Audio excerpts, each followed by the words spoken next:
बढ़िया है जी। बढ़िया टेस्टी है। 2 कप अटा दिया हबो प्रथमे गुलगुला पई 1 कप दिया जाइए आ गोटे पका 2 कप अटारे 1 कप सूजी दिया हबो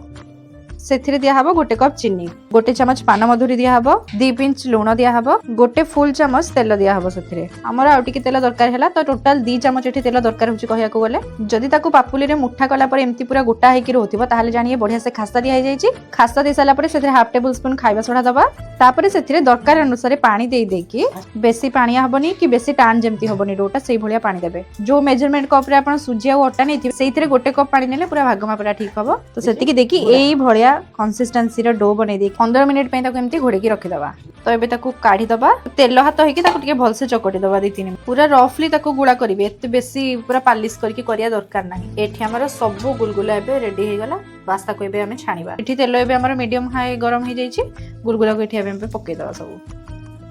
देखि परथबे गुलगुला सब फुल्ली की पूरा फाटी जाईची भी जोटा कि एक्चुअली रियल गुलगुला रो परिचय तो एटा को हमें एबे काढी दबा टोटे मोर तळे लाखी गला कारण मु अलगा काम रे व्यस्त रहि जाईतिली एटा ठंडा हे गला परे एक्चुअली जेति की टाण होबा दरकार हे जिवो एबे सॉफ्ट एम्ति लागुची